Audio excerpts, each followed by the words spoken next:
निःशुल्क तीर्थ भ्रमण में वृद्ध वृद्धा एवं भिन्नक्षम को सहारा हेले प्रशांत। कहीं कहीं भाव विहल हो मते कालियार डोरी लगी तेणु पुरी चलिली जगह दर्शन करने को मन उच्छल है। डोरी लगी नथिबा व्यक्ति मन दुखरे कहे मते तो कालियार डोरी लगुनी से बोधे जगन्नाथ दर्शन भाग्यर नहीं। सबुरी मूल अर्थ जार आर्थिक अवस्था दुर्बल से जेते चाहिए भी कुआडे बाहरी पारिबा संभव होई न थाए। एपरि आर्थिक स्वच्छ नथिबा असहाय वृद्ध वृद्धा एवं भिन्नक्षम मानक हृदय स्वर को शुणी पारिछन्ति जगतसिंहपुर जिलार कुंजक ब्लॉक अंतर्गत बणित पंचायत अधीन डगरपड़ा ग्रामर प्रशांत बेहरा।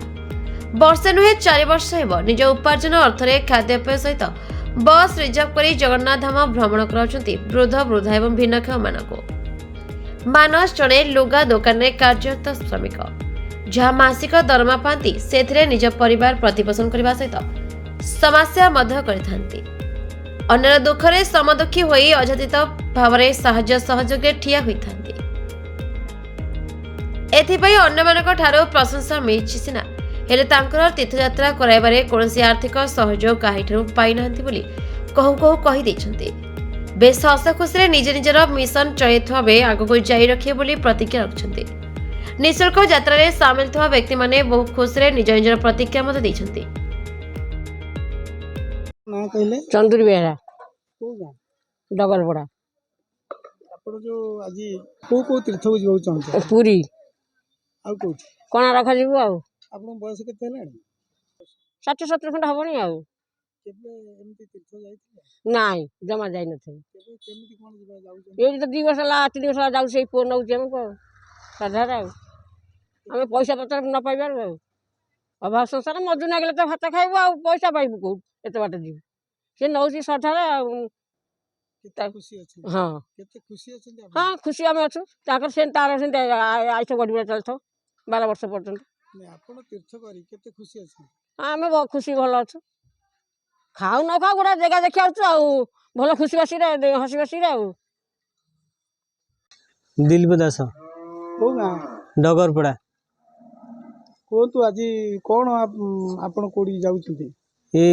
बहुत मन रे थिला आउ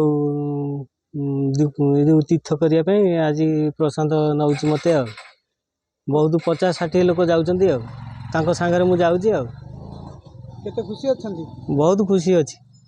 अंधा लोक ओहो केबे ठारू आखिरे ज्योति नै ये पंचम क्लास ठारू कोन हेथिला ना एमती गोटे हठात होला पंचम क्लास रु अक्षर माने 11 बागिया देखा गला और तापरे टेस्ट कला आगु आखि सिर सुखी जाइछि आ से कहले मेजर ऑपरेशन हबो भेलर जीवा पड़ियो आ मु जाई कहले आखि गोटे के 1 लाख टका मु 1 लाख टका कोड आनिबी सेत पई अछि सेंती आ जगन्नाथ पाखे कोन मागिबे जगन्नाथ पाखे मागी मु के आखि टी भलो कर दियंतु कोन बेहरा आ घर वाला हम डगरपड़ा ग्राम बणित पंचायत कौन पर जो आध्यात्मिक कार्यक्रम आप कौन रही तार उद्देश्य संपर्क नाई मु थे यूट्यूब रे देखिली जे एमती किछि लोक बहुत लोक को सहाय्य करूछन्ती मु भाबिली कोन गोटे सहाय्य करी मन भीतर भाबिली तार मन को स्थिर कली जे मु किछि बुढ़ा बुढ़ी प्लस जो माने भिन्नक माने जाई परु नांती पुरी से मान को नै कालिया दर्शन करिए बोली मोर मन रे इच्छा हैला सेतमे जहा पैसा खर्च होउछि मु मोर करी करी मु से मान को नउछि केते शांति लागुछि आपण ना बहुत शांति लागुछि आज्ञा केते वर्ष हेलाणी आपण आध्यात्मिक दिगरे एटा प्राय 3-4 वर्ष हेलाणी मु नउछि आज्ञा के दान करिसेंती कि आपण ना ना एटा मो निजस्व खर्च प्लस मु प्रति मास 2,000 रखे मु जो काम करूछि प्लस से जहाँ पैसा रुहे प्लस आउ किसी मालिक को मागे मो खाता रे पकई से मागिले से मतलब साहाय्य करती प्लस आस्ते आस्ते सुझी दिए काम कर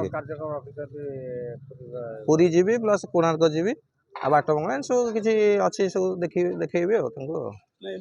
समस्त खर्च तमरो हाँ खाଇବା पिया सब खर्च मोर। अच्छा आपण जो जाउछंती आपण को कोन केमती सुविधा हले जे तीर्थ जो जाउछंती पुरी हो कि कोणार्क हो सेठी किभली भाबे सुविधा टिके मिलिले ट्रस्ट तरफ आपण टिके खुशी हो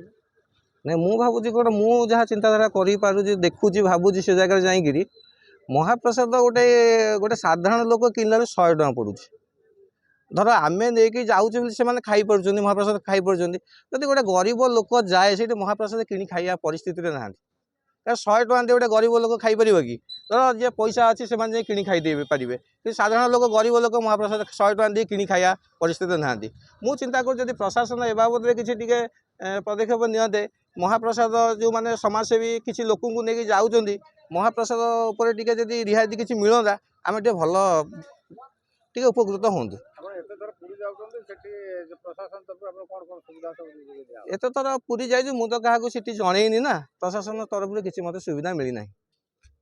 ଆଗାମୀ ଦିନରେ କ'ଣ ଲକ୍ଷ୍ୟ ରଖିବେ? ଆଗାମୀ ଦିନ ତ ମୁଁ ନେଇ ଚାଲୁଛି, ଆଉ ଆଗାମୀ ଦିନରେ କ'ଣ ଆଉ ଲକ୍ଷ୍ୟ ରଖିବି। ଜଗତସିଂହପୁର କୋଜାଙ୍ଗରୁ କୈଳାସ ବରାଙ୍କ ରିପୋର୍ଟ,